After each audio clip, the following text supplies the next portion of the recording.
Hola, hola, saludo a todos los que van a estar viendo la clase grabada y a los que están presentes con la paz de nuestro Señor Jesucristo. Les deseo una bendecida semana de estudios y que podamos seguir caminando nuevamente en este camino que iniciamos ya hace unos días atrás y que fuimos viendo ya los dos primeros eh, libros de la Biblia, ¿no? Que fueron Génesis y Éxodos, que habíamos llegado a ese punto de ver qué había pasado, ¿no? Desde el momento de la creación, pasando por los patriarcas, ¿no? Y el desembarco en Egipto, y bueno, después de la salida de Egipto, ese peregrinar del pueblo por el desierto. Y hoy vamos a ir viendo los siguientes tres libros que nos quedan del Pentateuco, que tenemos esta semanita para terminarlo y vamos a ir un poquito más rápido con estos tres libros. eh, y todavía tenemos que ver algunas cuestiones de cómo se escribieron estos libros, quién lo escribió o las teorías que se tienen al respecto, ¿no? Que en realidad no vamos a poder saber a ciencia cierta, ¿no? De quiénes fueron los escritores ni el momento en el que se escribieron, ¿no? Pero vamos a ir tratando de ver estas cuestiones en las clases, en la última clase que tendríamos de Pentateuco, creo que es el jueves, así que vamos a compartir pantalla y vamos a arrancar con lo que tenemos hoy, que es Levítico. Trataremos de ver si en la clase de hoy vemos Levítico, Número y Deuteronomios. Ojalá pudiéramos terminarlos y tendríamos eh, más tiempito para ver las otras cuestiones en la clase del jueves. Voy a compartir pantalla.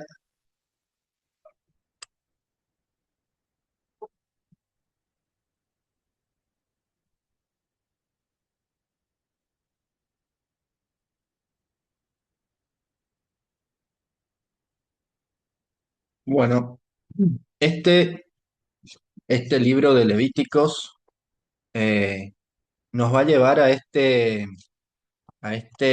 recuento más que nada de leyes por ahí que tenemos, ¿no? Eh, de esta parte del Pentateuco, ¿no? Es un libro que habla mucho de leyes sacerdotales y eh, demás cuestiones que Dios le termina dando, ¿no? al pueblo, ¿no? En ese periodo. Es la continuación de la historia. Vamos a dejar ahora el Sinaí, ¿no? Con el pueblo de Israel. Vamos a viajar ahora por el desierto. Vamos a hacer ese recorrido por el desierto hasta llegar a las llanuras del Moab, ¿no? A orillas del río Jordán, donde el pueblo se prepara, donde el pueblo se instala momentos antes de entrar, ¿no? A tomar la tierra que Dios le había prometido a Abraham, ¿no? Y acá tendremos este primer libro después del Éxodo, ¿no? Y veremos que este no tendrá una narrativa histórica. Vamos a ver muy poco de historia en este libro, o muy pocas historias, eh, sino que creo que es algo eh, más litúrgico, lo que vamos a ver con narraciones más litúrgicas, ¿no? Eh, que históricas en este libro.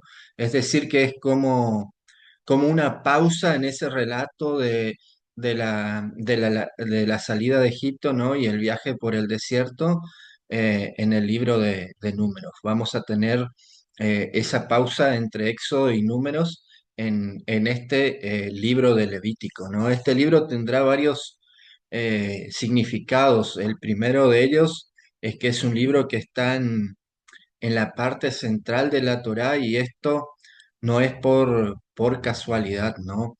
Es un libro que, que mucho tiempo después eh, va a servir como guía para juzgar a los reyes de Israel, ¿no? Está ahí en esa parte central entre los cinco libros, está ahí en el medio, porque esa era la idea, es que esté ahí en el medio, ¿no? Porque representa la importancia, la grandeza que tendrá en su momento el templo, ¿no? Y en las leyes que serán aplicadas en el templo más adelante. Por eso ese libro de Levítico fue ubicado en ese lugar central, ¿no? Veremos más adelante por ahí en los libros históricos que el templo no tendrá ese lugar central en la fe judía que, que será el lugar de, por excelencia, ¿no? De adoración del pueblo y esto y estas leyes, este libro en especial, eh, le permitirán a los levitas, que van a ser los encargados, eh, a impartir esas leyes, ¿no? Es algo que no vamos a tocar mucho porque también ustedes creo que en este momento están teniendo liturgia cristiana, si no me equivoco, y es algo que verán en esa materia, ¿no es cierto? Entonces, por ahí eso nos permite un poco saltearnos algunas partecitas de este libro que no deja de ser un libro importante por ello, ¿no? Entonces, el Levítico se incrusta, ¿no es cierto?, en el centro como una representación de la importancia de la fe del pueblo judío, ¿no? No está ahí por casualidad, eso tenemos que entenderlo, y está en el centro para demostrar la importancia que tenía para el pueblo de Israel estas leyes, ¿no? Vamos a ver por qué tiene este título, este libro, ¿no? Se llamó este libro Levítico en la versión griega, ¿no? En la Septuaginta se llamó Levítico, eh, porque trata de estas leyes que les decía, relacionadas con los ritos, sacrificios y servicios del sacerdocio levítico. O sea que es un libro que nos va a estar enseñando esto, que nos va a estar mostrando o, no, o le va a estar diciendo al pueblo eh, qué sacrificios, qué ritos, qué servicios serán o estarán a cargo, ¿no? De los sacerdotes levitas. No todos, no todos los nombres de la tribu de Leví eran sacerdotes, no todos los hombres de la tribu de Leví eran sacerdotes. El término levita se refería a los laicos, a los que hacían el trabajo manual del tabernáculo, ¿no? Por eso de ahí se saca el nombre de levita, ¿no? Porque eh, pertenecía al pueblo o eran descendientes de Leví, quiere decir que terminarían sí o sí siendo sacerdotes. Algunos sí eran sacerdotes, otros no lo era, ¿no? El libro no trata de estos levitas en sí, sino que por ahí nosotros a veces tenemos o tratamos de asimilar que el libro de Levítico se trata por esto, ¿no? Pero el título no es completamente tampoco inapropiado porque todos los sacerdotes efectivamente eran de la tribu de Leví. O sea, no quiere decir que todos los levitas eran sacerdotes, pero sí todos los sacerdotes descendían de la tribu de Leví. Entonces, el carácter fundamental del libro va a ir enfocado a la labor que realizaban los descendientes de Leví que se dedicaban al sacerdocio, ¿no? Ese era por ahí eh, el, el carácter principal del libro, ¿no es cierto? O el carácter fundamental, enfocarse en la labor que realizaban los descendientes de Leví, que sí se dedicaban al sacerdocio, a los levitas que eran sacerdotes, ¿no? Su relación con Éxodo y Número, este libro, eh, tiene la relación que se encuentra, la revelación, perdón, que se encuentra en Levítico fue entregada a Moisés cuando Israel todavía se encontraba acampando en la base del monte Sinaí. Y para ello vamos a leer en el capítulo 27-34 de Levíticos,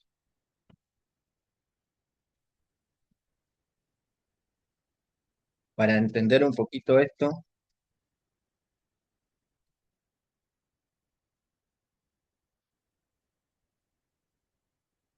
27-34,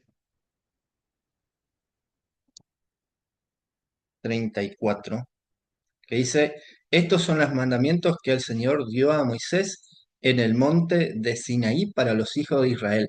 Vemos al final de este libro, el último versículo del libro nos dice esto que es algo muy importante. Es una revelación o esta revelación que se encuentra en el libro de Levítico fue entregada a Moisés cuando todavía estaba acampando ante o a orillas o de ahí cerquita del monte Sinaí, ¿no? Dice, así como leímos, ¿no? Que todas estas ordenanzas tendrán su origen ahí en el Sinaí, o sea, están relacionadas íntimamente con esa revelación de Dios que habíamos visto, ¿no? La clase, la clase anterior, donde Dios reveló sus 10 mandamientos, ¿no? Donde Dios revela también o hace el pacto con el pueblo, ¿no? Entonces, este libro o estos eh, rituales van a estar muy conectados con esa ley que Dios termina dándole al pueblo ahí y con el pacto que termina haciendo Dios con el pueblo. Termina siendo también, como habíamos visto, cláusulas que el pueblo debería cumplir, ¿no? Para respetar ese pacto. Estos ritos y estas leyes que se terminan dando en ese momento también terminan siendo como pautas a seguir del pueblo para cumplir con lo que Dios les había pedido, con estos ritos para acercarse por ahí más a Dios, ¿no?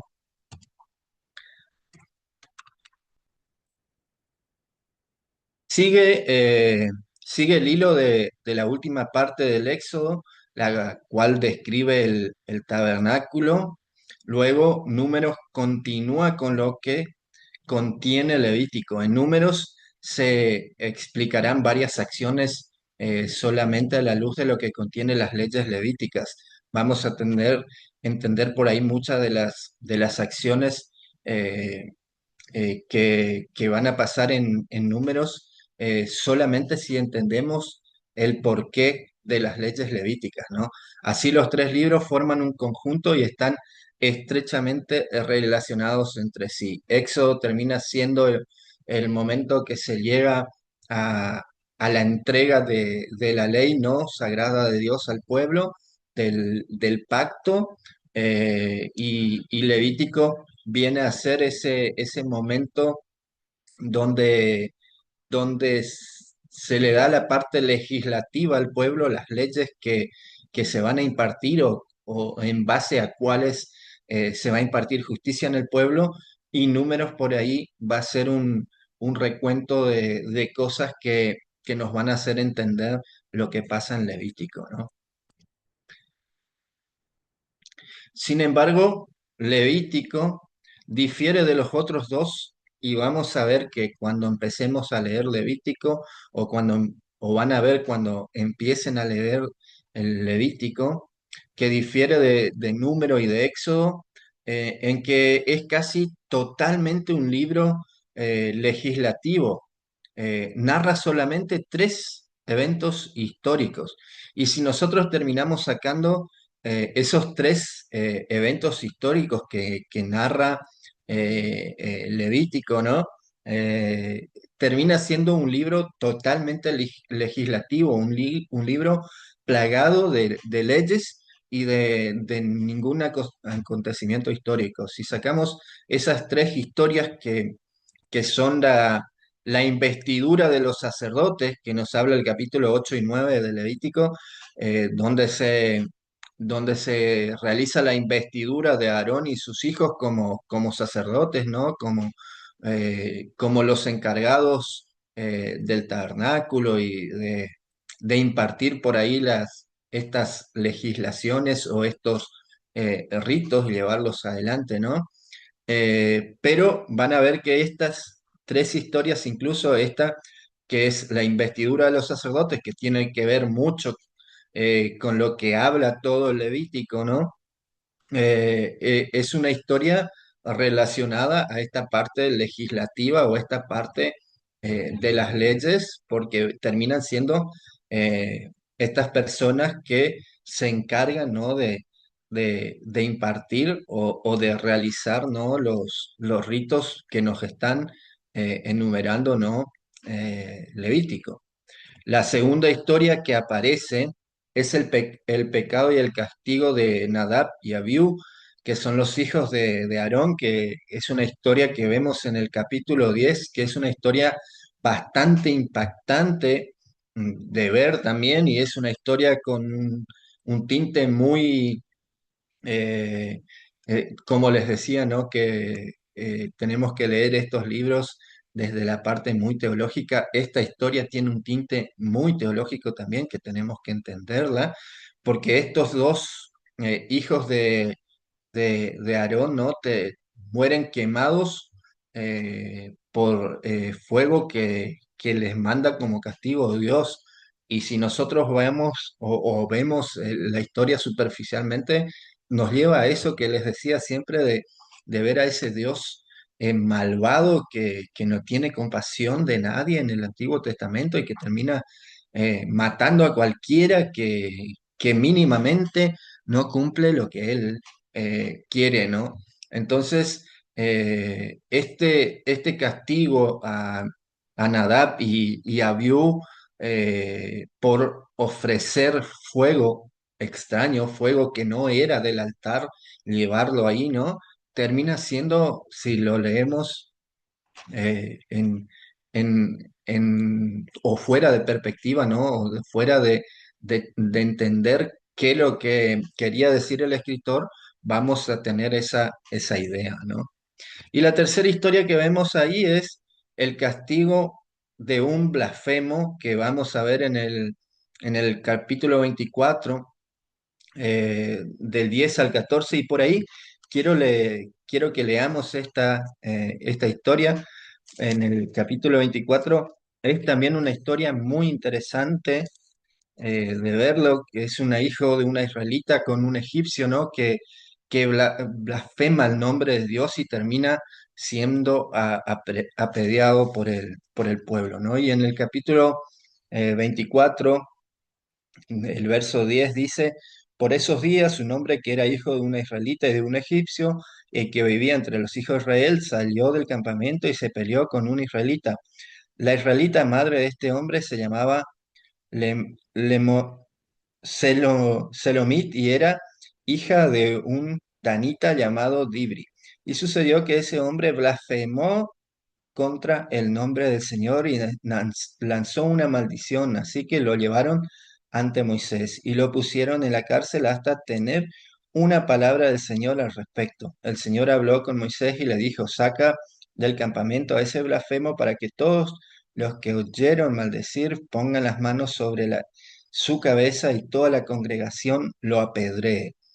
Y vemos en el versículo 23 de esta historia, dice, un mismo estatuto se aplicará al extranjero y al israelita por nacimiento. Yo soy el Señor, perdón. Y Moisés habló con los hijos de Israel y ellos sacaron del campamento al blasfemo y lo apedrearon. Así cumplieron los hijos de Israel con lo que el Señor le había ordenado a Moisés. También termina siendo una de esas historias que al verla, ¿no? Con, con ojos de lector de ahora, ¿no? Sin entender el contexto histórico y demás, donde fue escrita esta historia, nos va a impactar, nos va a terminar chocando y vamos a terminar cometiendo, ¿no es cierto?, el error por ahí de interpretar mal esta historia, ¿no? Entonces tenemos que ver también el porqué del pueblo de Dios, también de ser tan celosos en que nadie blasfeme contra Dios, ¿no? La misma ley dice, no tomarás el nombre de Jehová tu Dios en vano, ¿no? Entonces, blasfemar contra Dios o lanzar una maldición contra Dios era un pecado realmente mortal para el pueblo, ¿no? Vemos el propósito y la aplicación, ¿no? Del libro, así como Éxodo tiene por tema la comunión que Dios ofrece a su pueblo mediante su presencia en el tabernáculo. Levítico presenta las leyes por las cuales Israel debía mantener su comunión. Jehová quería enseñar a su pueblo, los hebreos, a santificarse. Y esa es la palabra clave de este libro. Llegar a santificarse, a tratar de que sean el pueblo santo que Dios pretendía que sean, ¿no es cierto? La palabra santificación significa apartarse del mal y dedicarse al servicio de Dios. Son dos cosas que deberían hacer. La primera es apartarse del mal, que a veces nosotros decimos yo soy santo, ¿no? Porque no cometo pecado, porque soy buenito, porque no hago las cosas. Pero también dice que la palabra santificación significa dedicarse al servicio de Dios. O sea, para ser santificados o ser considerados por ahí santos, ¿no? Debemos apartarnos del mal, pero también dedicarnos al servicio de Dios, dedicarnos a servir a nuestro Dios, ¿no? Que también es una parte muy importante. Es una condición necesaria para gozarse de la comunión con Dios. Tenemos que tratar de ser santos para gozarnos de esa comunión que queremos tener con nuestro Dios, ¿no? A los israelitas las leyes e instituciones de Levíticos les hacían tomar conciencia de su pecaminosidad y de su necesidad de recibir la misericordia divina. A la vez, el sistema de sacrificios les ayudaba o les enseñaba que Dios mismo proveía el medio para expiar sus pecados y para santificar su vida. Qué bueno es entender eso, ¿no? Que el mismo Dios proveía el medio, ¿no? Para que el pueblo pueda expiar sus pecados y santificar su vida. En ese momento el Señor proporcionaba, ¿no? Los corderos o las aves, o depende el pecado, ¿no? El animalito. El Señor les proporcionaba, ¿no? El animal para expiar sus pecados. Gracias a Dios, nosotros hoy no necesitamos hacer eso porque nuestros pecados ya fueron expiados, ya fueron perdonados y podemos santificar nuestra vida por la muerte de nuestro Señor Jesucristo, ¿no? Qué bueno entender que Dios también para nosotros, ¿no? Terminó proporcionando el medio necesario para que nosotros podamos, ¿no? Eh, expiar nuestros pecados, ¿no? Quisiera que por ahí podamos leer también, si alguien quiere leer y puede hacerlo, eh, el capítulo 18, verso 3, si alguien lo tiene y lo puede leer, capítulo 18, verso 3 de Levítico, y alguien que esté buscando el Levítico 11, 44, 45. Esos dos pasajes quisiera si lo pudieran Yo, leer, si alguien tiene, ¿sí? yo tengo el 18 verso 3, hermano. Perfecto, adelante. Dice, no se comporten como la gente de Egipto, donde ustedes vivían, o como la gente de Canaán, a donde los llevo. No deberán imitar su estilo de vida. Vieron qué interesante escuchar lo que dice Dios ahí, ¿no? Yo quiero que ustedes no se parezcan a la gente que estaba y que convivía con ustedes en Egipto, y no quiero que ustedes también tomen las mañas o las ideas o se acerquen, y no quiero que se parezcan a la gente a la que ustedes van a empezar a convivir ahora cuando entren en la tierra prometida, ¿no es cierto? Quiero que se mantengan alejados de los pueblos que no adoran al Dios verdadero, ¿no? Quiero que no sigan lo que hacían en Egipto los egipcios, pero tampoco quiero que ustedes sigan lo que hacen o están haciendo ahora los cananeos, ¿no? ¿Y alguien tiene Levíticos 11, 44, 45? Yo tengo. Adelante. Yo soy, yo soy el Señor vuestro Dios. Por eso os santificaréis y seréis santos, porque yo soy santo. Así no os ensuciaréis con ningún reptil, porque yo soy el Señor que os hago subir de Egipto para ver vuestro Dios. Sed pues santos, porque yo soy santo. Muchas gracias, Jacqueline. ¿Vieron ahí lo que está pidiendo también en este libro de Levítico? Eh, por ahí este pasaje va muy, muy cercano a lo que es la ley de la alimentación, porque dice ahí, no se alimenten con ningún reptil, y traten de eh, mantenerse santos porque yo soy santo. Ustedes se santificarán y serán santos porque yo soy santo, así que no se contaminen con las cosas que están haciendo este pueblo o las cosas que hacían cuando estaban en Egipto, ¿no? Y quisiera compartir también con ustedes el capítulo 19, el verso 2, que va a ser tomado después, más adelante, para hacer una comparación, ¿no? El verso 19, el capítulo 19, perdón, verso 2 dice, habla con toda la congregación de los hijos de Israel y dile, ustedes deben ser santos porque yo, el Señor, su Dios, soy santo. Y esta frase es una frase que nosotros la escuchamos o la leemos muy seguido desde un libro del Nuevo Testamento, ¿no? Y para ello vamos a ir a Primera de Pedro, donde Pedro toma esta frase, ¿no?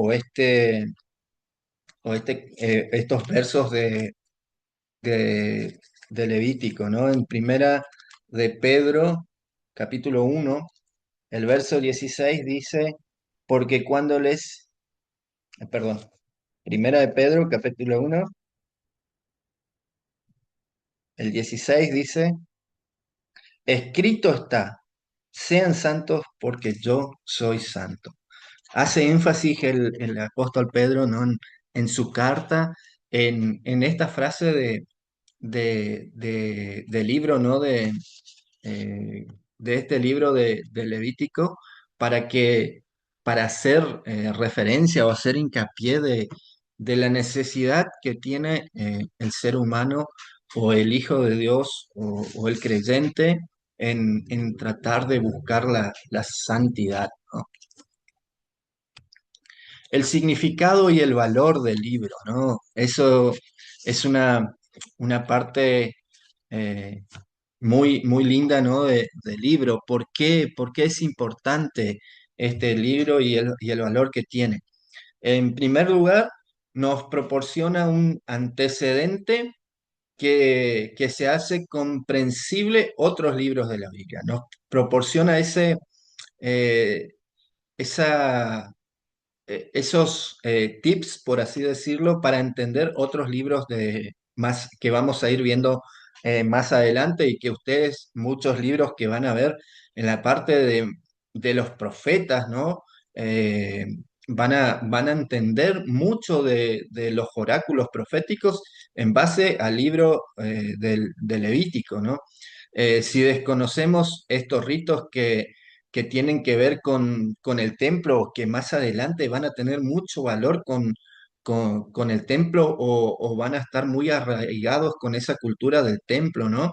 No vamos a entender esas cuestiones o escritos que tengan que ver con el tema, ¿no? Eh, Muchos de los oráculos de Isaías y de Ezequías van a estar muy relacionados y se van a comprender realmente si entendemos el significado de estos ritos del libro de Levítico. También eh, el libro de Hebreos, ¿no? Del Nuevo Testamento es un libro que lo tenemos que leer muy de la mirada del libro de Levítico, ¿no?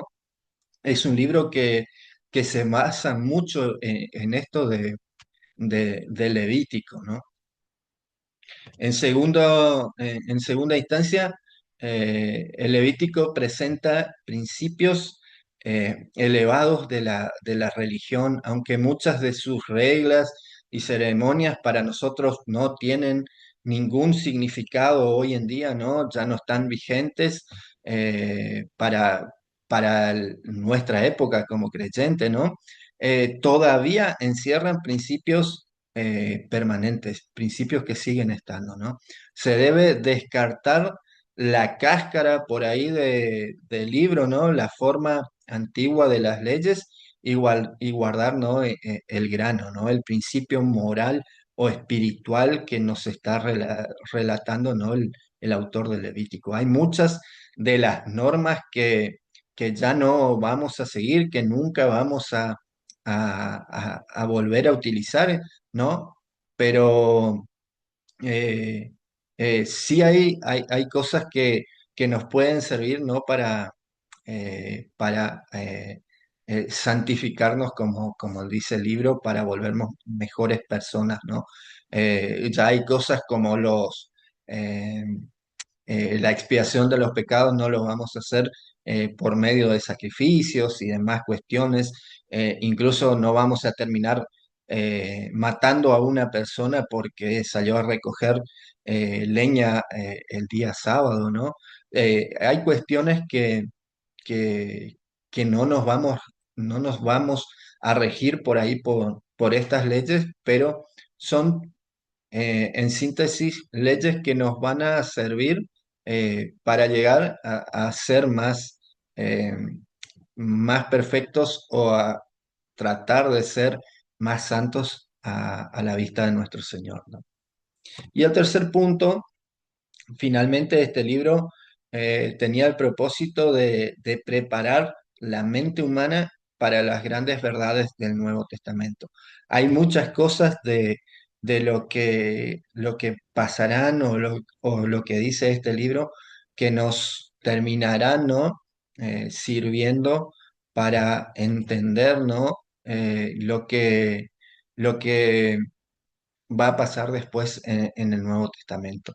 Como les decía, a la luz del Levítico o con el lente del Levítico, tenemos que entender muchas de las cuestiones que terminan pasando el resto del Antiguo Testamento, pero también para entender grandes verdades del Nuevo Testamento, ¿no? Y bueno, para tener un bosquejo del libro, ¿no? Cuáles son por ahí eh, sus temas y en qué se divide por ahí el libro, ¿no? La primer parte del libro del capítulo 1 al capítulo 7 nos habla de los sacrificios. El capítulo 1 al 5 nos habla específicamente de la materia de los sacrificios. El capítulo 6 y 7 ya nos hablan de las funciones y derechos sacerdotales en relación a estos sacrificios. La segunda parte del capítulo 8 al 10 es la institución del sacerdocio, eh, consagración de a Aarón y sus hijos, que es el capítulo 8 9, y el pecado, la historia que por ahí estuvimos analizando un poquito, el pecado de Nadab y Abiú en el capítulo 10, ¿no? La tercera parte es la purificación de la vida en Israel, que vendría a ser del capítulo 11 al capítulo 15. Las leyes referentes a lo puro y lo impuro vamos a tener en el capítulo 11. El capítulo 12 nos va a decir las leyes referentes al alumbramiento, ¿no? El capítulo 13 y 14 nos van a llevar al diagnóstico y modo de enfrentar a la lepra. Y el capítulo 15 nos va a hablar un poco de las impurezas físicas, ¿no? Y la última parte nos habla del capítulo 16 al 27, ¿no? Las leyes de la santidad. El capítulo 16, el gran día de la expiación, cómo hacían, ¿no? Para expiar sus pecados. El capítulo 17, sacrificio, importancia de la sangre. El capítulo 18 al 20 nos habla de los pecados contra la ley moral. De los capítulos 21 a 22, las reglas para los sacerdotes. Del 23 al 25, las fiestas sagradas. Del el capítulo 24, la provisión para el tabernáculo y la historia del blasfemo, ¿no? Capítulo 26, las promesas y amenazas. Y el capítulo 27, votos y diezmos. Como vemos, son totalmente un libro dedicado casi entera y exclusivamente, ¿no? a, a estas leyes que, que permitirían al pueblo, ¿no? Llegar a- a ese punto o a esa posición de tratar de ser santificados delante del Señor, ¿no? Y así llegamos a este recorrido más rápido por ahí eh, de este libro, ¿no? De Levítico. Y vamos a pasar ahora al siguiente libro, ¿no? Que sería el libro de Números. Pero antes quisiera dar el espacio, ¿no? De si hay alguien que quiere hacer alguna pregunta, alguna aclaración o tiene alguna duda al respecto, puede hacerlo.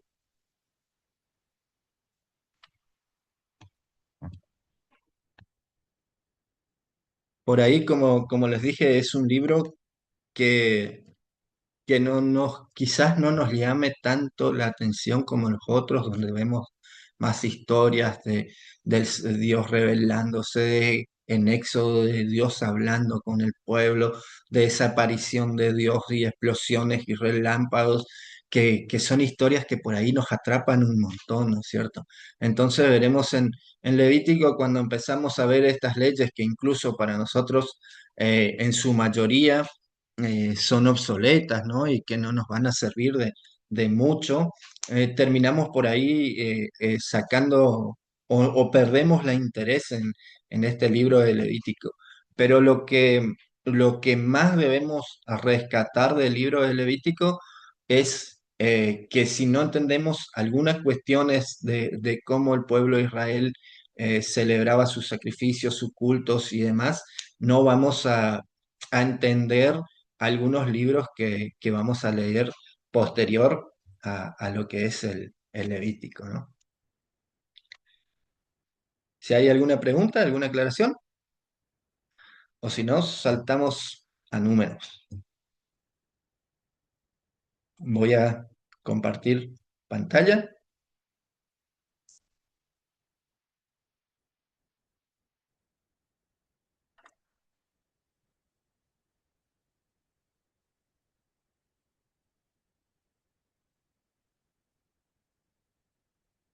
Números.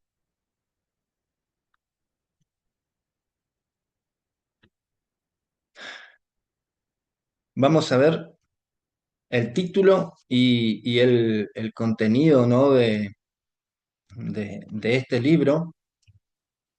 El título viene también de la Septuaginta, de la versión griega, ¿no? De la Biblia, que es la que nosotros usamos hoy en día en nuestras congregaciones, más que nada, y se denominó, ¿no?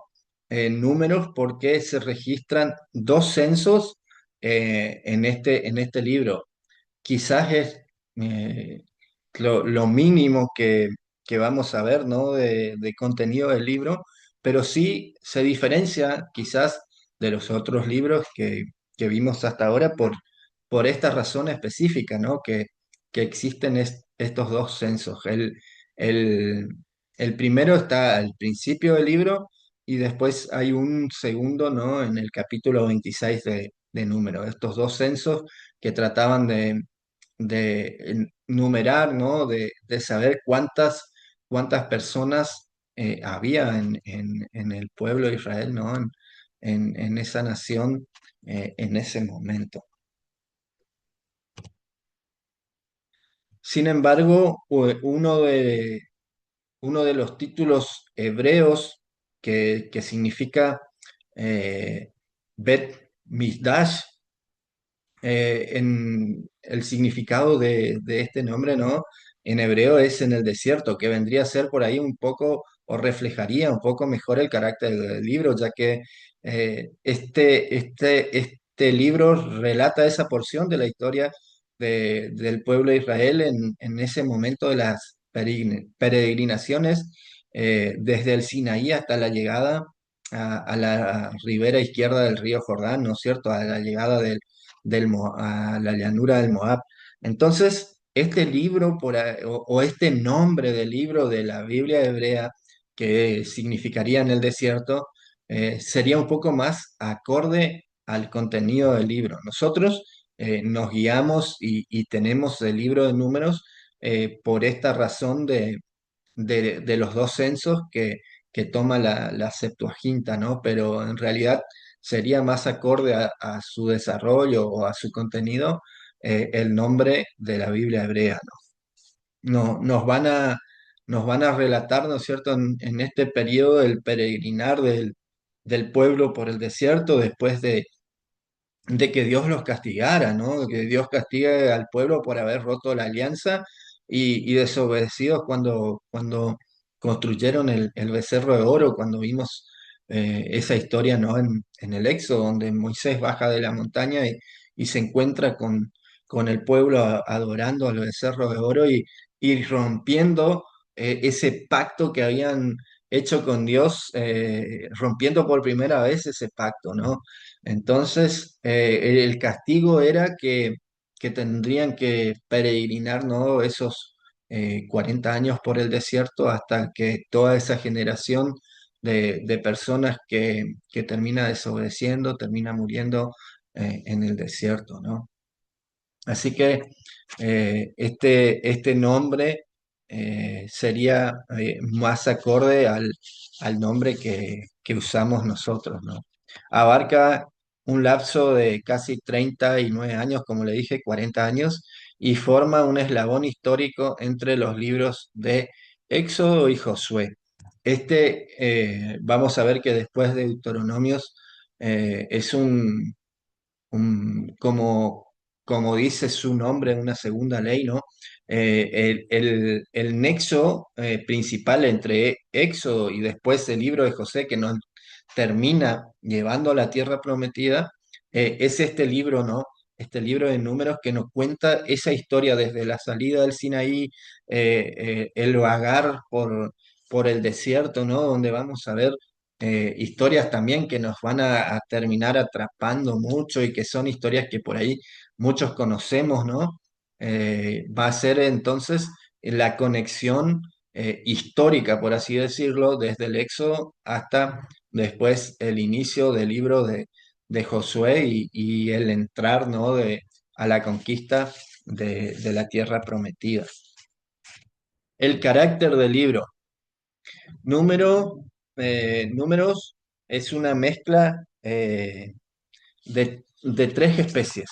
Vamos a ver cuando leyamos y cuando entremos a investigar un poco más el libro de números y les animo a que puedan leer números y empaparse un poquito más de esta literatura. Vamos a ver que se divide en tres especies de de narraciones, ¿no? La primera por ahí son acontecimientos históricos de la peregrinación del pueblo por el desierto. Vamos a ver historias que van a ir aconteciendo mientras el pueblo está ahí vagando por el desierto, ¿no? La segunda van a ser las leyes para Israel de carácter permanente y la tercera van a ser las reglas transitorias, válidas para los hebreos hasta llegar a Canaán. Van a haber leyes que van a ser específicamente para ese periodo mientras estaban, ¿no? En ese peregrinar por el desierto, ¿no? El asunto principal es el Hermano, fracaso de Israel. perdón. Sí, ¿Podría devolver un segundito a la diapositiva anterior? sí, sí, no hay problemas. Ya, gracias. Qué pena. Ya. No, no pasa nada. El asunto principal del libro es el fracaso de Israel y cómo de ese fracaso el pueblo aprende, o debería aprender también, o deberíamos aprender nosotros también de ese fracaso del pueblo de Israel, de esas cuestiones que terminan llevando al pueblo a romper por primera vez, ¿no es cierto? Ese pacto que habían hecho con el Señor, ¿no? Números es uno de los libros más humanos y más tristes de la Biblia. Cuando se pongan a leer números, van a ver que es profundamente humano y se acerca mucho a entender al ser humano y nos lleva mucho a ver historias que son realmente tristes, ¿no? Muestra cómo los hebreos fracasaron en cumplir los ideales que Dios les habría propuesto, ¿no? Lo que Dios le había dicho y le dijo, ustedes quieren ser mi pueblo prometido, pues, quieren ser mi nación santa, quieren que yo sea su Dios. eh, y el pueblo dice, sí, sí, nosotros vamos a hacer todo lo que vos nos digas y lo vamos a cumplir. Y fracasan, ¿no? Fracasan en cumplir esos ideales que Dios les había propuesto, ¿no? Ahí en el Sinaí. Llegaron al lindero de la tierra prometida, pero seguían teniendo, llegaron ahí ya a orillas de la tierra y estaban a punto de entrar a la tierra prometida, pero seguían teniendo esa mentalidad, ¿no? Mentalidad perdedora, por así decirlo, como decimos nosotros hoy en día, ¿no? Llegaron con esa personalidad de pueblo esclavo, de pueblo cobarde, dependiente e incapaz de hacer frente a la perspectiva de la lucha, ¿no? Se quejaban de todo, se quejaban contra Moisés, querían destituirlo, ¿no? Y vemos esto reflejado en, en un pasaje de Números que quiero leerles también.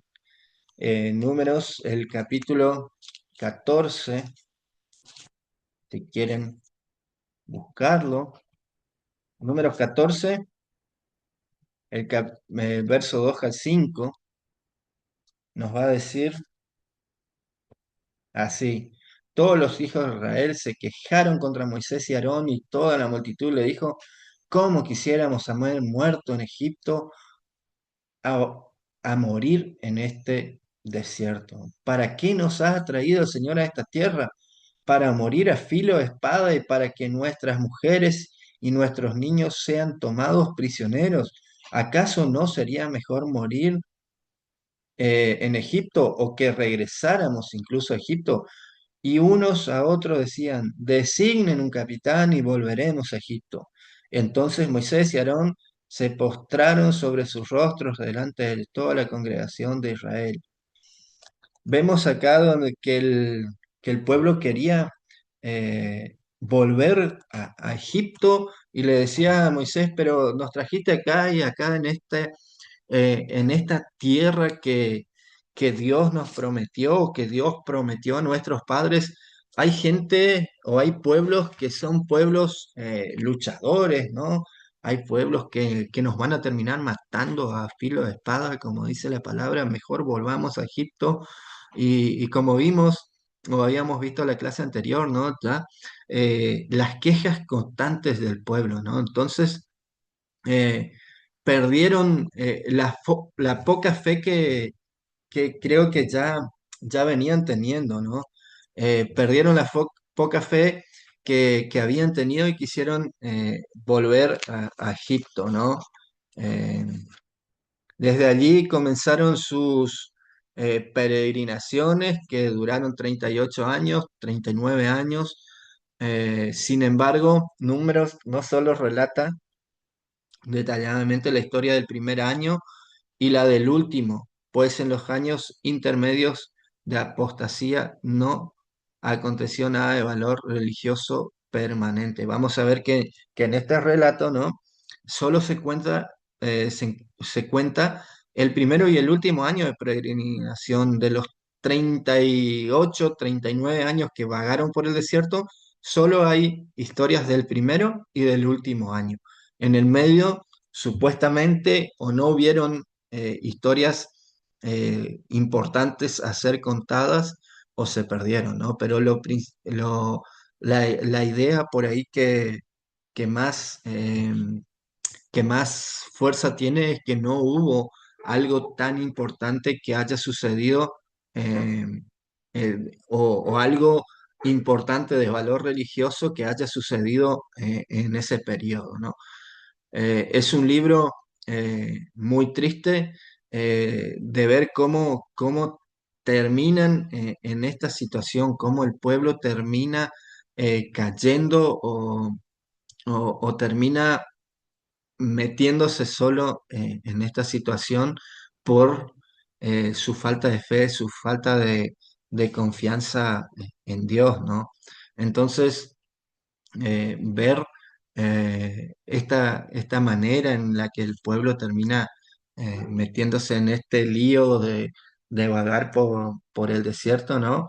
Es muy triste, ¿no? Es una historia trágica eh, de falta de, una historia trágica de la falta de fe, quejas, murmuraciones, deslealtad, rebelión y como consecuencia casi toda la generación que había presenciado las maravillas de la liberación de Egipto eh, pereció en el desierto sin entrar en la tierra prometida.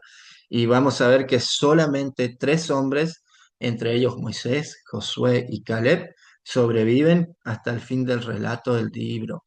Y solamente dos de los tres, Josué y Caleb, entraron en la tierra de Canaán. Es muy triste ver eso, que en realidad toda la gente que fue liberada de Egipto no terminó entrando en la tierra prometida. Nadie, con excepción, ¿no? de estas tres o estos tres hombres que dicen, ¿no? Eh, eh, entraron, ¿no? a la tierra prometida. Qué triste salir, ¿no? Porque me imagino con la emoción que salieron, ¿no? De la tierra de Egipto, decir, bueno, por fin somos libres, vamos a ir a una tierra maravillosa que Dios nos va a dar y donde vamos a poder vivir eh, libres de la esclavitud, ¿no? Y después ver que estas personas que salieron eh, en- que salieron con ese ánimo, ¿no? Eh, Terminan no entrando a la tierra prometida. ¿Y por qué pasa? Por todas las quejas que se vivieron y toda su falta de fe, ¿no? Y algo parecido, ¿no? Nos termina, nos termina pasando, o algo parecido pasa hoy en día, ¿no? La gente cuando eh, tiene que hacer algo, cuando tiene que hacer alguna actividad en la iglesia, cuando le pedimos que haga algo en nuestras iglesias, se queja, chilla, no quiere hacer y a veces incluso se queja porque el culto pasó 10 minutos del horario y siempre hay quejas constantes, ¿no? Y a veces no entendemos que al momento de que el Señor los sacó, ¿no? De la esclavitud del pecado, salieron con esa euforia que salió el pueblo de Egipto y quizás por esas quejas, por esas eh, no ganas de hacer cosas para el Señor, quizás terminen, ¿no? Pagando la consecuencia de no entrar a nuestra tierra prometida, que es mucho más hermosa, ¿no? Y más valiosa que la tierra prometida a la que entró el pueblo de Israel. Así que estas historias tenemos que analizarla también desde este punto de ver que cosas parecidas a esas siguen pasando, aunque son tiempos distintos, son quejas distintas. Por ahí hoy nos están quejando de que no tienen la comida que tenían en Egipto, pero se quejan de los trabajos o de las cuestiones que deben hacer y no quieren hacer. Así que bueno, tenemos que pensar también en esta parte, ¿no? de nuestra, de nuestra vida para entender, ¿no? En qué estamos, en qué momento estamos, si estamos tratando de llegar a la tierra prometida o en realidad nos estamos quejando por todo a, a la persona que nos está guiando, ¿no? Así que bueno, vamos a continuar eh, después de hacer un breve receso. Ahí vamos a tratar de terminar ya también con lo que es este libro de números y adentrarnos en el último libro que será Deuteronomios. Así que bueno, vamos a dejar un ratito, 10 minutitos, arrancamos nuevamente y 40 más o menos, 40 y 43, para seguir con la clase hoy, ¿sí?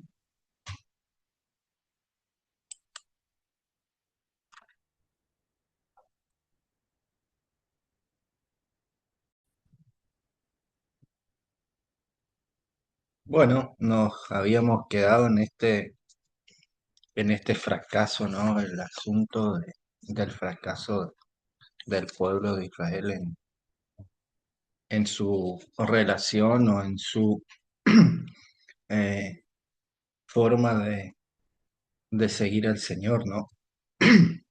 Perdón. ¿Y qué enseñanza nos deja este libro, ¿no? ¿Qué enseñanza nos deja el libro de Números? ¿Cómo trata Jehová con su pueblo? En primer lugar, podríamos decir que Jehová había hecho ese pacto con su pueblo que habíamos visto, ¿no? Y siempre estaba en medio de ellos, ¿no? Guiándolos, cuidándolos y protegiéndolos, aún en esos momentos en que el pueblo mismo se termina alejando de Dios, ¿no? Dios les da comida en el desierto, les da el maná, las codornices, ¿no? No los desampara en ningún momento, ¿no? Les da agua cuando necesitaban agua, les da agua, les hace salir agua de la roca, ¿no? Los cuida, les pone una columna de fuego para protegerlos durante la noche. En ningún momento, ¿no es cierto? Dios termina desamparándolo al pueblo, aunque el pueblo había roto ese pacto que habían hecho con Dios, ¿no? Jehová igual no se alejó de ellos, no dijo, bueno, ustedes dieron por terminado este contrato entre nosotros, me voy, los dejo. Al contrario, el Señor siguió ahí, siguió estando con ellos, siguió proveyéndoles, siguió dándole lo que necesitaban, ¿no? Dios utilizó las experiencias del desierto, ¿no? Para disciplinar a su pueblo y desarrollar su carácter. Por ahí, como les decía, ¿no? Era un pueblo que tenía todavía esa visión o esa personalidad, ¿no? De ser un pueblo eh, esclavo, ¿no? Que era sumiso, que era miedoso, ¿no? A veces las cosas que pasan y a veces las que nos pasan, ¿no? No son por ahí castigos, eh, como vamos a ver en este libro del número, no son castigos de Dios, sino el Señor por ahí permite situaciones, ¿no? Así como lo permitió con el pueblo, así permite a veces situaciones en nuestra vida también, ¿no? Donde el Señor termina o va forjando, ¿no es cierto?, nuestro carácter. Terminan siendo enseñanza para que seamos mejores personas, mejores hijos de Dios, ¿no? Eh, todos los procesos por ahí que pasamos en nuestra vida son dolorosos, ¿no? Son procesos que a veces terminamos diciendo, ¿por qué me termina pasando esto en la vida, ¿no? Y son procesos que duelen, pero así como a veces para que el diamante que se saca de las minas termina estando en la partilera de las tiendas, ¿no? Tiene que ser pulido, tienen que ser quitadas sus impurezas para que termine brillando, ¿no? Y a veces Dios permite que cuestiones pasen en nuestra vida para forjarnos, ¿no? Para volvernos más brillantes, para, para que terminemos siendo personas de más valor, ¿no? Y eso es lo que Dios termina haciendo con el pueblo en el desierto, ¿no? Termina forjando su carácter, termina eh, llevándolos a situaciones donde ellos deberían defenderse, situaciones donde tuvieron que forjarse como pueblo que debería ser un pueblo o nación que termine luchando después por su tierra, ¿no? Que terminen eh, sacando esa impureza que ellos tenían de pueblo esclavo, de mentalidad esclava, de mentalidad cobarde, ¿no? Entonces, para forjar eso en su pueblo, Dios termina permitiendo que pase esto, ¿no? Y muchas veces en nuestra vida, ¿no? Termina pasando eso. A veces pasamos por estos procesos de pulido, como me gusta llamarlo a mí, para que terminemos resplandeciendo de la mejor manera. Dios demostró que nada podía frustrar sus propósitos ni anular su pacto con los patriarcas, ¿no? Que aunque el pueblo hacía por ahí todo lo posible, ¿no? Para que, para que Dios diga en algún momento, ¿sabéis qué? Eh, yo me voy de acá, arréglense como ustedes quieran, hagan lo que ustedes quieran, vuélvanse a Egipto, hagan de su vida lo que quieran, ¿no? El pueblo hizo todo lo posible para que Dios se arrepienta de esa promesa que había hecho a, a los patriarcas, pero Dios lo que le prometió a Abraham, que era una tierra para su descendencia, eh, lo cumplió. y nada impidió que eso suceda, ¿no? A pesar de todas estas cuestiones que vimos, de todas estas quejas, de todas esas, esos momentos que el pueblo se alejaba de Dios, que rompía el pacto, que hacía, como les digo, hacían todo lo posible para que el Señor diga, ¿saben qué? Yo no sé para qué.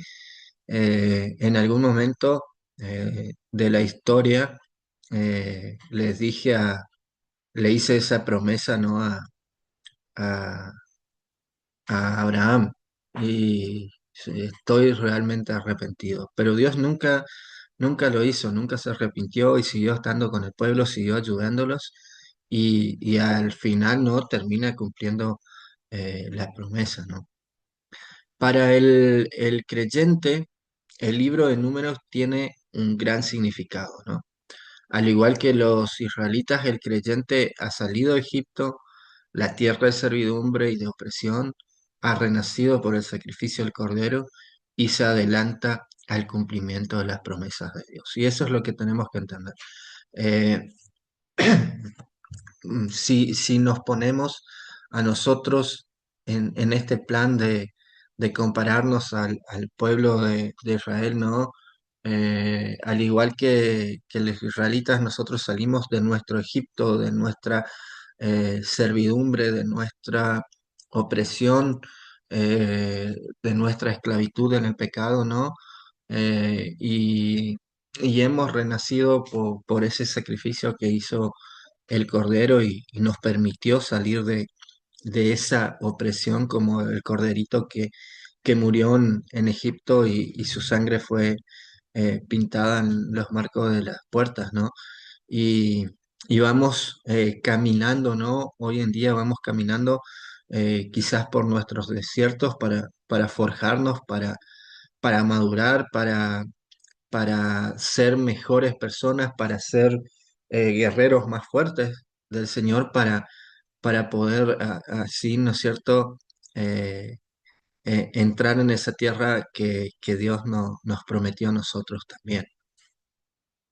Y por ahí el bosquejo del libro del libro de Números está dividido en una primera parte que va del capítulo eh, 1 al 10, que es del 1 al 4 la organización de Israel y ese censo que es uno de los motivos por los cuales nosotros hoy lo llamamos libro de números, ¿no? El capítulo 5 al 8 vemos la santificación del campamento y las leyes diversas que también se terminan dando en este periodo.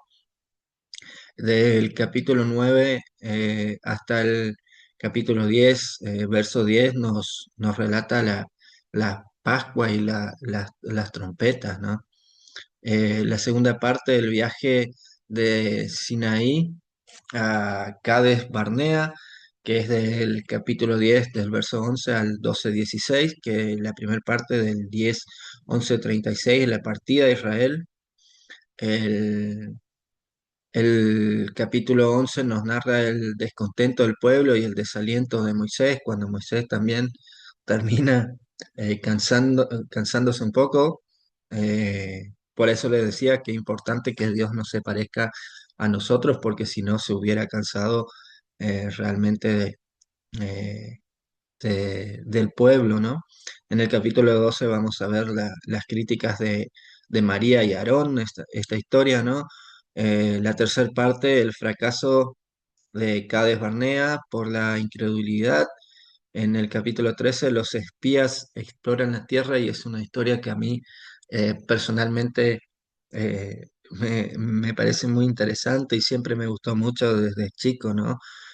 Cuando manda a 12, a los 12 espías a ver la tierra, ¿no? Moisés y vuelven 10 con muy malas noticias o con muy poca fe, porque las noticias sí eran buenas, sí era una tierra en que, como la que decían, que fluía la leche y la miel, ¿no? Una tierra muy, próspera, una tierra donde crecían los cultivos, donde había frutos muy grandes, ¿no? Y una tierra muy fértil, ¿no?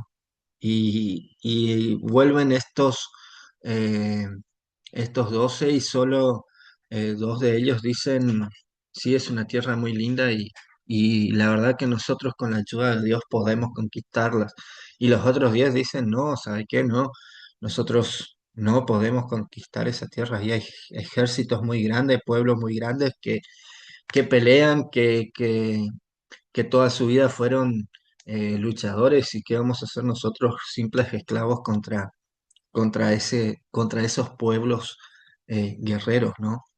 Y la verdad que lo que deberían pensar era que Dios estaba con ellos, ¿no? La reacción de Israel y el juicio de Dios, ¿no? La reacción de Israel en el capítulo 14 de, de negarse así, de entrar a la tierra, ¿no? El capítulo 15 nos muestra preceptos varios. La cuarta parte la tenemos entre el capítulo 16 y 19. En el capítulo 16 vemos la rebelión de Coré, que es una de las historias que también destacan en este libro. En el capítulo 17 vemos eh, la prueba de las varas. En el capítulo 18, en el capítulo 19, perdón, la purificación del campamento. Eh, Después la quinta parte podemos dividirla del capítulo 20 al 25. En el capítulo 20 vemos el pecado de Moisés y Aarón en ese momento de esa historia que también sabemos que el pueblo pedía agua, ¿no? Y, y Dios le dice que vayan y, y le hablen a la roca y le iba a salir agua y Moisés va y golpea la roca y se atribuye a él, ¿no? Se atribuye ese milagro de salir agua de la roca, ¿no? Y termina siendo el pecado que no deja ingresar a Moisés a la tierra prometida. Vemos también la historia de la serpiente de bronce, que también es una historia muy intrigante que tenemos en este periodo, ¿no? Que nos va a decir por qué una serpiente, sabiendo que nosotros desde el Génesis asociamos a la serpiente al mal y por qué hacen una imagen de una serpiente para que el pueblo mire esa imagen y el que mire a la imagen se salve de no morir por el veneno de la picadura de las serpientes, ¿no? Es una historia también que tiene un trasfondo muy teológico. Vemos la historia de Balaam, ese profeta que era un profeta de Dios, un vidente de Dios, que termina siendo comprado por un rey para maldecir al pueblo y cómo va a maldecir al pueblo, termina hablando con su asna que ve al ángel que está parado enfrente, ¿no? Y lo iba a matar y su asna se detiene y le dice, mirá, si yo no me detengo, te vas a morir porque te va a matar el ángel. Y bueno, después abre Dios los ojos de Balaam y termina viendo al ángel ahí enfrente. Son historias también muy hermosas de leerlas y entenderlas.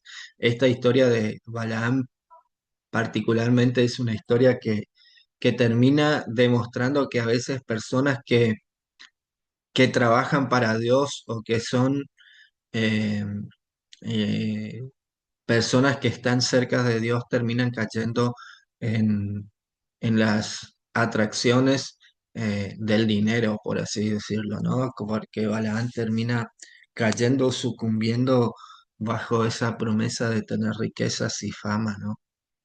Y la cuarta parte del libro nos lleva del capítulo 26 al 36. En el 26 vemos el segundo censo, ¿no? En el 27 vemos las leyes sobre las herencias. En el 27 también vemos el nombramiento del sucesor de Moisés.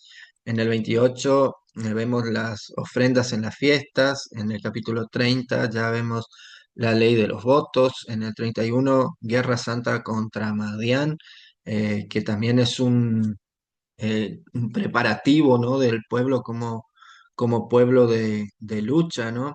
Después vemos la distribución de la Transjordania, vemos al final ya los mandatos referentes a ocupar Canaán, ¿no?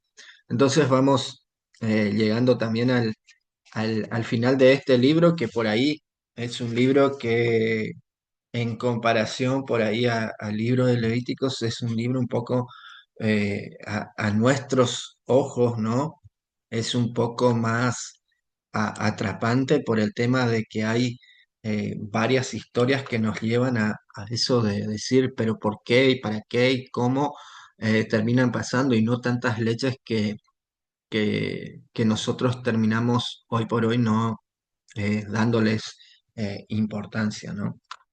Entonces, en ver esto, entender estas historias también nos permiten ir vislumbrando por ahí un poquito de cómo el pueblo termina o Dios termina preparando al pueblo para entrar y tomar, ¿no?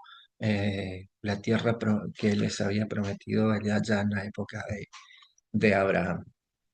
Bueno, si hay alguien que tiene alguna pregunta sobre este libro, alguna aclaración. Me gustaría ir un poquito más a profundidad. La historia de Balaam por ahí era una historia de la que quería tocar un poquito más eh, en este libro también, pero la verdad que el tiempo no nos va a dejar, pero por ahí si tienen algo ustedes que les queda o algo que tenían sobre este libro de números, alguna pregunta o algo, pueden hacerlo. Y si no, seguimos con Deuteronomios para ver si podemos terminar hoy con estos tres libros.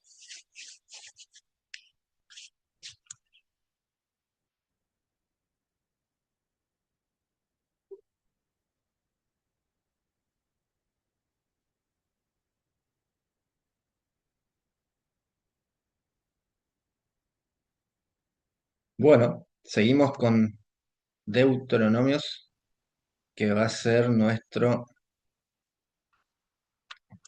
último.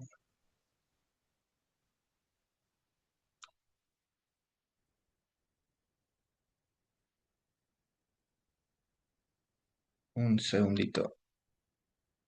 Ahí está. Deuteronomios.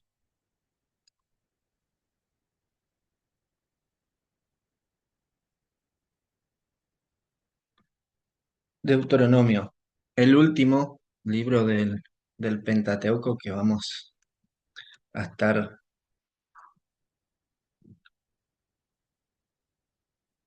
viendo.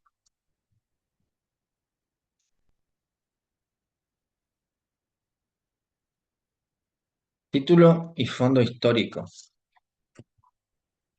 La palabra Deuteronomio, como les dije hoy ya, eh, o les dejé eh, entrever un poco hoy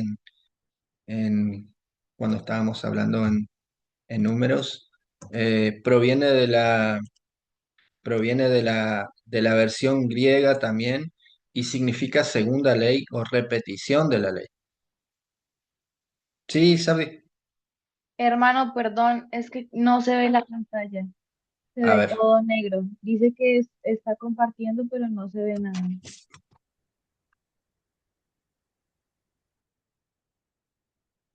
vamos a.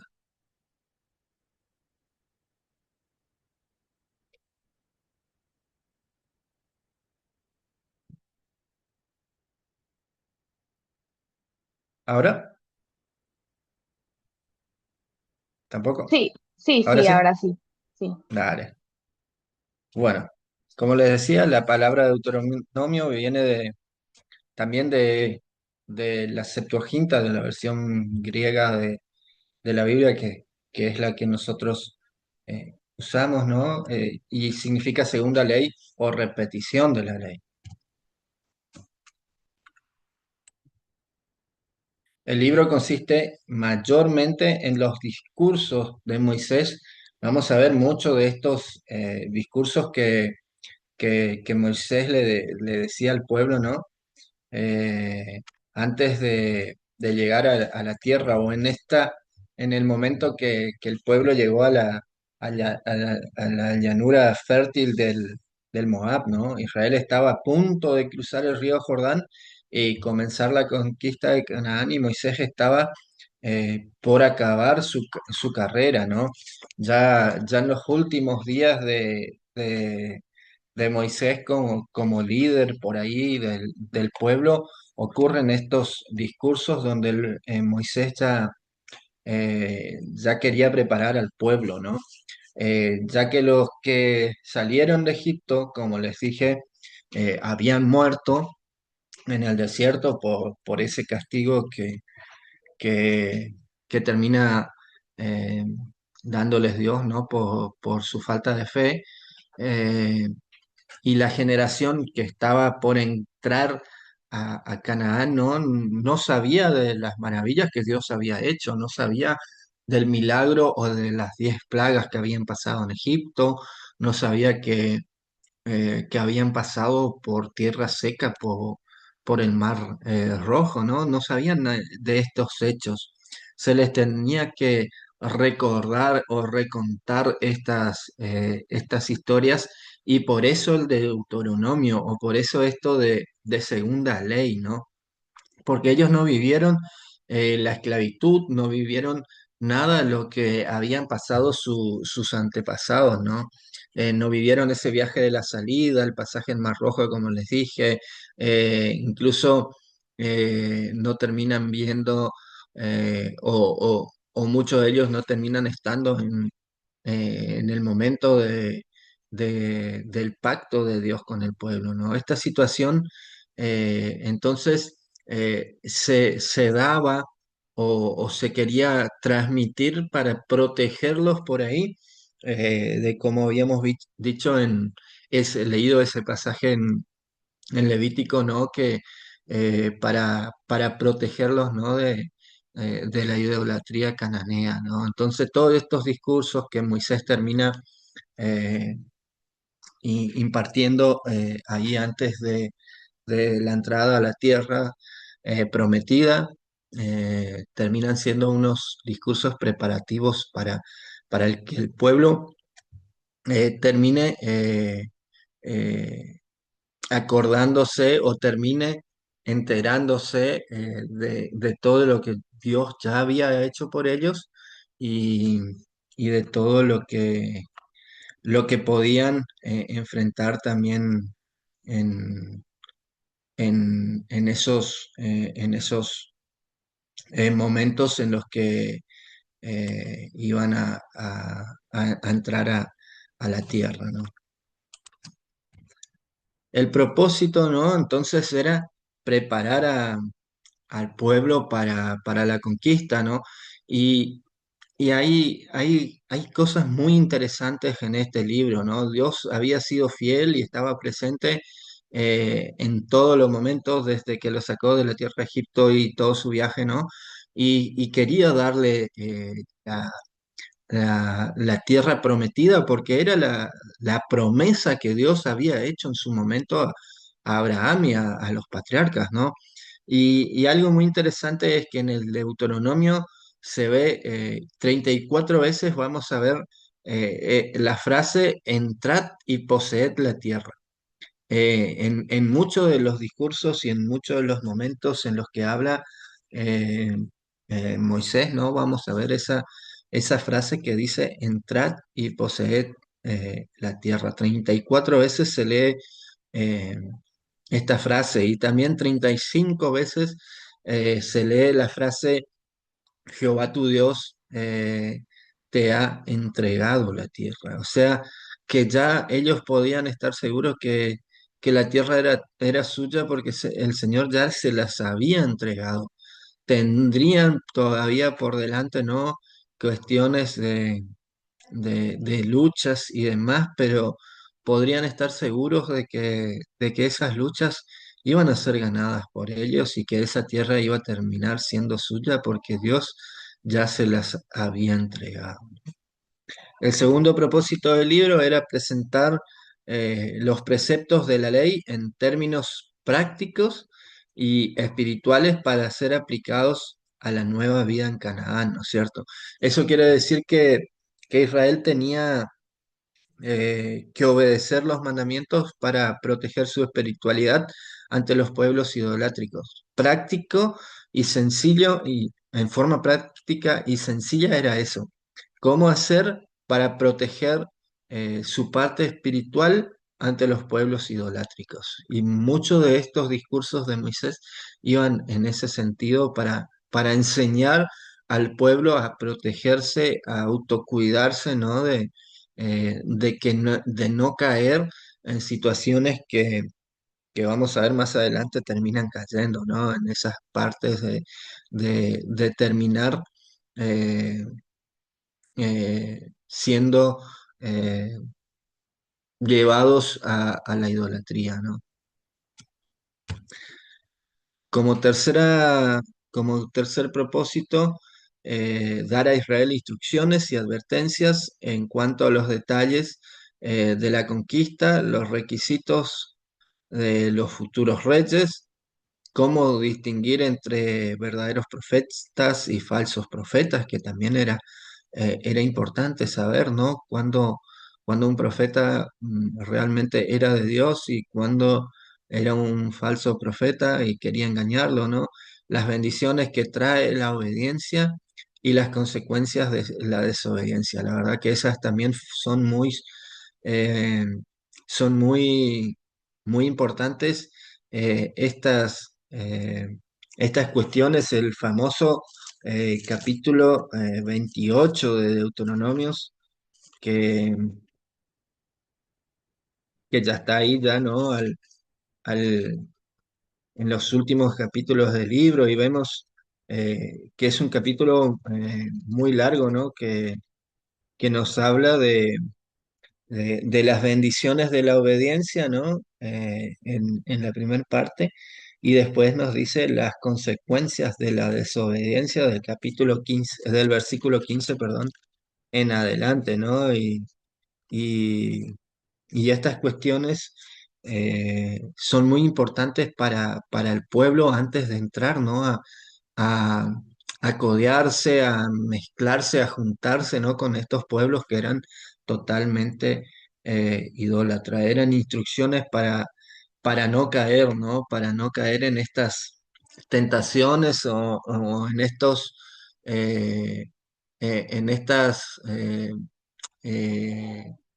opciones que tenían para buscar otros dioses, ¿no? Para no caer en en las manos, ¿no? De estos pueblos por ese lado. Y la verdad que si vamos a ver después, más adelante, principalmente en el libro de Jueces, vamos a ver que en muchos casos el pueblo no termina haciéndole a Moisés en estos discursos, ¿no? Terminan cayendo no solo una vez, sino terminan cayendo un montón de veces y cayendo y recayendo y recontra cayendo, ¿no? Entonces, eh, termina siendo caso omiso, ¿no? A estas palabras de Moisés.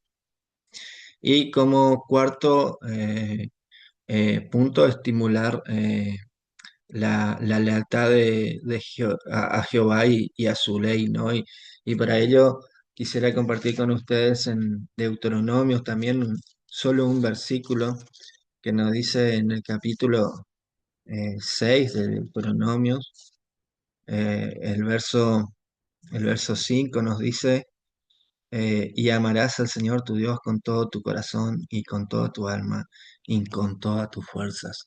La verdad que un, un pasaje, un versículo muy lindo que deberíamos nosotros tenerlo ahí en tatuado, por así decirlo, en nuestros corazones, ¿no? y tratar de seguirlo también, ¿no? Amar al Señor tu Dios con todo tu corazón y con toda tu alma y con todas tus fuerzas. Yo creo que si nosotros haríamos esto también, no necesitaríamos eh, hacer otra cosa. Si amamos a nuestro Dios de esta manera y de tal manera, yo creo que también seguiríamos sus mandamientos, sus consejos y tendríamos una vida acorde por ahí a la santidad que nos decía el libro de Levítico, ¿no? El contenido del libro, vamos a ver en este libro que el Deuteronomio es mucho más que la simple repetición de la ley, aunque nosotros vamos a ver que la, que la ley no termina se vuelve a repetir acá, los 10 mandamientos también están en Deuteronomio, ¿no? Es más que eso. Se explican los privilegios y responsabilidades del pueblo escogido y su relación con Jehová. Jehová es el único Dios. Y ahí, como les decía, eh, en el capítulo 6, el verso anterior al que leímos recién, el verso 4 dice: Oye Israel, el Señor nuestro Dios, el Señor es uno. Y el capítulo 4, el verso 35, nos termina diciendo: A ti Israel se te ha mostrado esto, para que sepas que el Señor es Dios y que no hay otro fuera de él. Es único, Dios es único y es el verdadero Dios, el Dios fiel que guarda el pacto y la misericordia a los que le aman y guardan sus mandamientos. Vemos esto en el capítulo 7, verso 9, que también vamos a leerlo, y dice: Sabelo bien, el Señor tu Dios es Dios, el Dios fiel que cumple con su pacto y su misericordia con aquellos que lo aman y cumplen sus mandamientos hasta 1000 generaciones. Vemos esto que eh, es importante. Este versículo es muy importante también estudiarlo. Cuando nosotros leemos los 10 mandamientos, hay una parte que dice: el Señor tu Dios aborrece eh, aborrece el pecado hasta la tercera y cuarta generación, ¿no? Y cuando vemos, decimos: el Señor hasta la tercera y cuarta generación sigue o sigue castigándonos por los pecados de nuestros abuelos, ¿no? Y dice, y acá nos hace en referencia que el Señor por ahí se acuerda, ¿no? Del pecado hasta por 4 generaciones, pero en este pasaje nos dice: eh, el Señor es misericordioso con aquellos que lo aman y cumplen sus mandamientos hasta 1000 generaciones. Y ahí vemos hasta 1000 generaciones, el Señor tiene misericordia a los que lo aman, ¿no? O a los descendientes de los que lo aman. Entonces, si nosotros comparamos 1000 generaciones a 4 generaciones, en ese sentido deberemos estudiar estos pasajes, ¿no? De ver eh, que Dios es muy más misericordioso, ¿no? Que por ahí castigador como muchas veces nosotros creemos, ¿no? El tiempo lo tiene que saber y no olvidarse de eso. Nosotros tenemos que entender que aunque pase el tiempo, tenemos que saber estas cuestiones, ¿no? Israel es el pueblo escogido de Jehová en virtud del pacto que hizo con ellos en el Sinaí. Israel es un reino de sacerdotes y una nación santa, como habíamos visto en Éxodo 19:6. Los israelitas heredarán todas las promesas hechas a sus padres. Ahora nosotros también, como ellos, ¿no? Terminamos siendo esa nación santa, ¿no? Y terminamos siendo, como dice la palabra, coherederos, ¿no? Eh, de esas promesas hechas al pueblo de Israel, ¿no? Puesto que Israel es el único pueblo con quien Jehová ha establecido pacto, debían reverenciarle y amarle. Y para ello quiero que ustedes estén buscando estos pasajes que aparecen ahí, que alguien busque el Deuteronomio 4:10, alguien el 5:29, alguien el 6:5, el 10:12 y el 11:1, 13 y 22. Cuando alguien tenga alguno de los pasajes y quiera leerlo, lo puede hacer, ¿sí?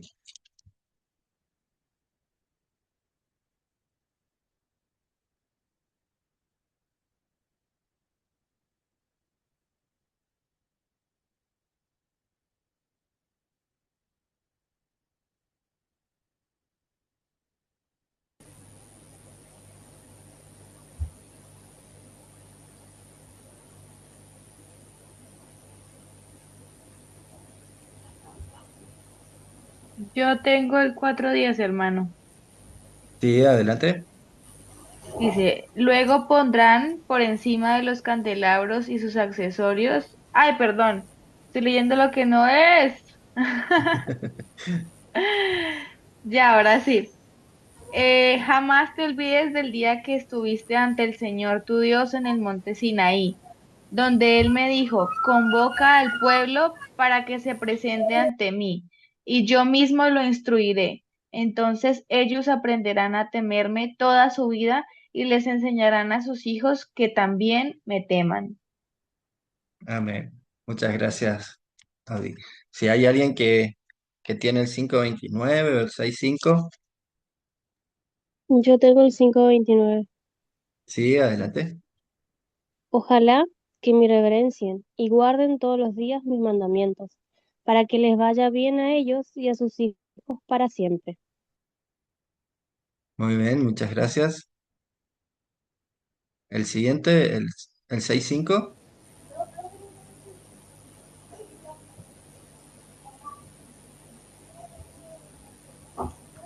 que lo habíamos leído hoy ya.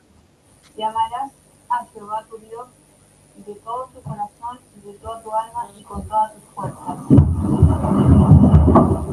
Amén. Muchas gracias.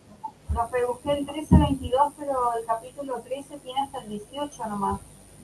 No, el 10:12 y el 11:1 y el 11:13 y el 11:22 11, sería 13. Ah, 11:1, 11:13 y 11:22. Yo tengo esos, hermano. Bueno, ¿Los leo de una vez o esperamos a sí, que sí, alguien lea el 10-12? sí puede ser. Yo tengo el Bueno, 10:12.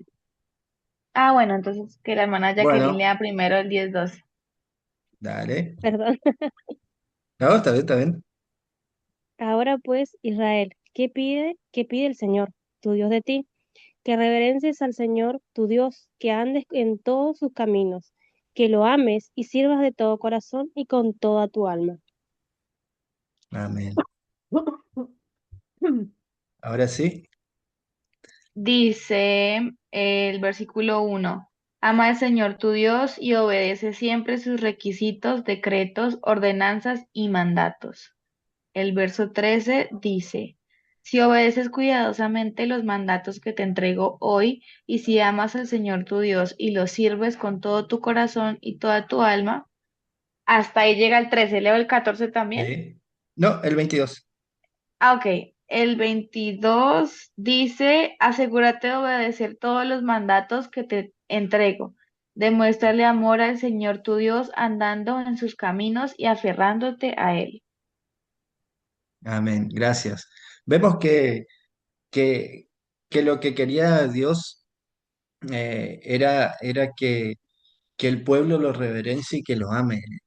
Y esta por ahí fueron el objetivo principal, ¿no? Del Deuteronomio, tratar de que el pueblo vea esto y trate de seguir. Me gusta mucho, ¿no? El, el 10 12 que dice, y ahora Israel, ¿qué es lo que el Señor tu Dios pide de ti? Solamente que temas al Señor tu Dios, que vayas por todos sus caminos y que lo ames y sirvas al Señor tu Dios con todo tu corazón y con toda tu alma. La verdad que son palabras por ahí que al leerlas y al leerlas así profundamente, hacer una lectura divina por ahí, son palabras que te dejan la piel de gallina, ¿no? De lo único que el Señor nos pide a nosotros, ¿no? Que lo sigamos, que sigamos sus caminos y que lo hagamos con amor, ¿no? Y que, que lo amemos con todo nuestro corazón y con todas nuestras almas. Por medio del pacto, Israel no gozaba de los privilegios más sublimes. Y el privilegio fundamental eh, era ese recibir también el amor de Dios, ¿no? El amor entonces eh, es fundamental en este libro. Vamos a ver estos pasajes, ¿no? De Deuteronomio que nos van a hablar mucho del amor, que tiene que ser una relación, por así decirlo, matrimonial entre Dios y el pueblo, entre una relación de matrimonial en el sentido de que el amor tiene que ser de ida y vuelta, ¿no? Como cuando uno ama a su esposa y la esposa eh, lo ama a uno, ¿no? Lo corresponde con ese amor. Así debería ser el amor entre el pueblo, ¿no? Y Dios. Y la importancia del Deuteronomio. El código deuteronómico fue la norma para juzgar las acciones, ¿no? Como les dije, de los reyes de Israel. Al descubrirlo en el templo, su lectura despertó un gran avivamiento en el año 621 antes de Cristo. Y vamos a verlo cuando veamos los libros históricos, cuando redescubren este libro de Deuteronomios, cuando el rey Josías, ¿no? Descubre en los muros del templo ahí, después que se había perdido por muchos años estos rollos del libro de Deuteronomio. eh, Primeramente cuando se lo lee se rasca las vestiduras, ¿no? Y dice, no, la verdad que tenemos que volvernos a Dios, tenemos que volver a ser ese pueblo que Dios quería que seamos, que lo amemos y que dejemos de lado los ídolos, ¿no? Era la base de las exhortaciones de Jeremías y Ezequías, por eso también les digo que para entender mucho de los profetas tenemos que entender estos libros del Pentateuco, ¿no? Los judíos escogieron el gran pasaje de Deuteronomio 6 4 y 5 como su credo eh, a la creación de su fe, ¿no? Es un texto que lo tienen muy, muy arraigado el pueblo judío, lo sigue sosteniendo y lo sigue teniendo hasta hoy este pasaje como uno de los pasajes principales, ¿no? Que eran los dos versos que habíamos leído hoy que decía, oye Israel, el Señor nuestro Dios, el Señor es uno y amarás al Señor tu Dios con todo tu corazón y con toda tu alma y con toda tu fuerza. La verdad que termina siendo como la base de la fe judía, ¿no? El Nuevo Testamento se refiere y cita a Deuteronomio más de 80 veces que vamos a ver, ¿no? Cuando ustedes les toque ya eh, estudiar el Nuevo Testamento, muchas eh, frases van a aparecer ahí y muchas frases o muchas enseñanzas de Jesús citando el Deuteronomio. Parece que era uno de los libros favoritos de Jesús, como dice la diapositiva, pues lo citaba muy a menudo. Por ejemplo, citó versículos de Deuteronomio para resistir al diablo en su tentación en el desierto, ¿no? Cita pasajes de Deuteronomio.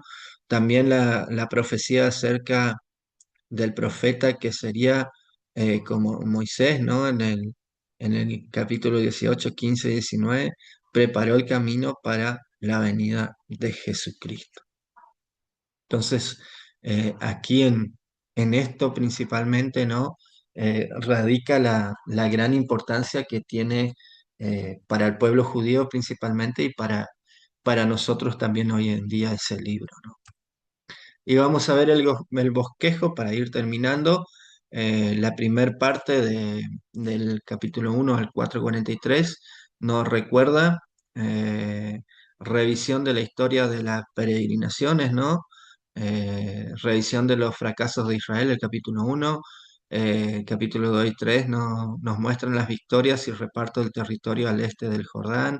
El capítulo 4, la exhortación a la obediencia. La parte 2, obedece, exposición de la ley, ¿no?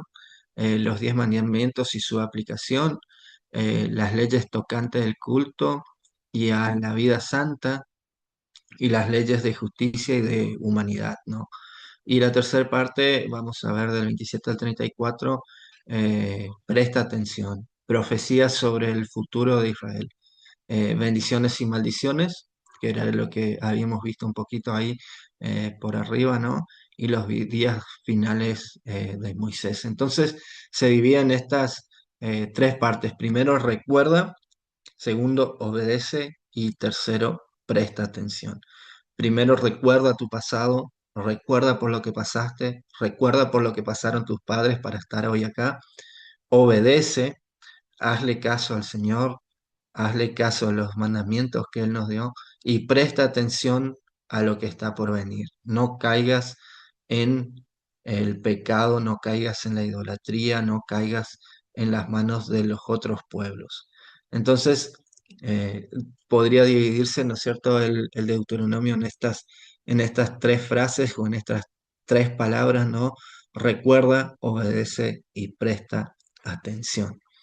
Y bueno, así llegamos al final de, de la revisión que hicimos por ahí de estos tres libros. Como les dije, la clase que viene vamos a ver un poquito más de cómo se formaron estos libros y más, y las corrientes o las diferentes ideas de quién los escribió, cómo, eso vamos a verlo por ahí la clase que viene. Así que bueno, en este momento por ahí terminamos, ¿no? Este recorrido por estos 5 libros donde hicimos un análisis un poquito más profundo en Génesis y Éxodo, y fuimos un poquito más rápido en lo que fue estos 3 libros, pero la idea principal es ver la importancia que tienen y cómo me gustaría más que nada es que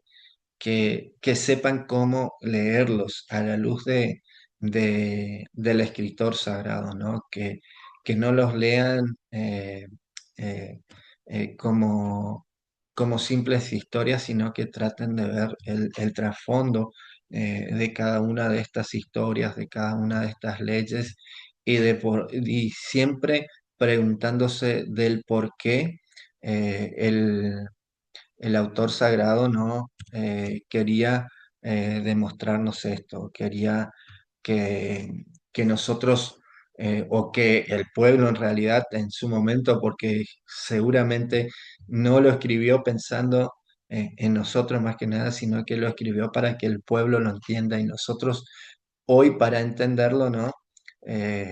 Debemos también tratar de entender la manera de vida y las formas de entender que tenía el pueblo de, de su mundo, de su cosmovisión, ¿no es cierto? Y no eh, pensarlo desde la nuestra, ¿no? Entonces, espero que les haya servido esta clase de hoy para entender más que nada esto, que estos libros son, aunque son libros que nosotros por ahí decimos, ah, son del Antiguo Testamento, estos libros, muchas veces hay muchos que dicen, no, yo el Antiguo Testamento no, porque se me hace difícil entenderlo y no es tan importante. Nosotros tenemos que saber de Jesús para acá, pero hay muchas cuestiones que el mismo Jesús, ¿no?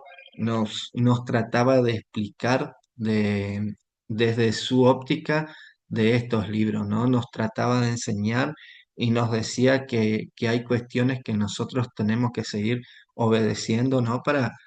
Para transformarnos en mejores personas, como hablábamos con respecto a los 10 mandamientos, que hoy por hoy los 10 mandamientos no van a ser que nosotros terminamos o terminemos salvándonos, ¿no es cierto?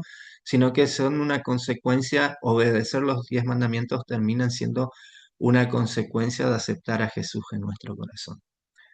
Bueno, si hay alguna pregunta, alguna aclaración, ah, alguna cosa que tengan en contra del profesor, pueden decirla. No, hermano, muchas gracias. Muchas gracias, muy, muy interesantes las clases. Todos los temas han sido muy chéveres, bastante información, sí, bastante que procesar, sí, pero yo creo que es como cualquier cosa que estudiemos de la Biblia, nos tiene que dejar mucho en qué pensar y mucho que razonar. Y ha sido muy chévere entender de pronto desde otra manera el Antiguo Testamento, que sí es cierto que muchas veces dicen, ay, no leas el Antiguo Testamento, lee el Nuevo. Pero el mismo Jesús dijo que no vino a quitar lo que ya estaba escrito, ni a decir, ay, esto no, sino a darles otra manera de ver las cosas, pero sin desacreditar lo que ya estaba escrito. Entonces, creo que también es importante para nosotros que hagamos el esfuerzo, aunque es difícil, por lo menos Levítico es caótico. Cuando yo lo leí la primera vez, tenía como 11 años y dije, Dios mío, ¿qué es esto? No entiendo nada, pero creo que es bonito tratar de entenderlo y estudiarlo porque al fin y al cabo hablan de Jesús. Todo el Antiguo Testamento nos muestra a un Cristo y cómo Dios venía preparándolos y preparándolos y preparándolos para cuando llegara Cristo no fuera tan terrible para ellos, aunque para muchos sí fue un gran choque y era muy difícil entenderlo. Y bueno, creo que es otro de esos temas de los que podríamos hablar un montón, pero muy chévere, muy Eh, interesante todo. Muchas gracias, hermano. y la verdad que por ahí decía Saudi que hay mucha información y sí, son años y años de información. Si nosotros nos ponemos solo a ver la cantidad de años que transcurrimos en estas clases, eh, para darles una idea, los años que el pueblo de Israel pasó en Egipto fueron 400 años. Y los años que fueron antes y los años que fueron después, entonces es un montón de información, ¿no? Pero también es información que a nosotros nos termina sirviendo para entender mucho de lo que fue y de lo que es. Yo siempre digo, si nosotros aplicamos todo esto a nuestra vida, entonces hay muchas de estas cuestiones que realmente nos van a dar fruto, ¿no es cierto?, en nuestra vida espiritual. Así que está bueno por ahí saber un poquito más de esto. ¿Alguien más tiene alguna aclaración, alguna pregunta?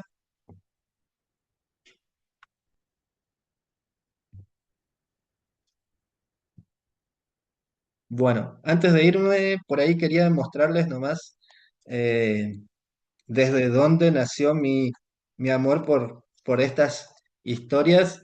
Y es un librito que, que lo tengo acá, que tiene más o menos 40 años. Me lo regalaron cuando tenía 5 años y ahora tengo 25. Eran 20, no eran 40. Y me lo regaló mi abuelita cuando tenía 5 años.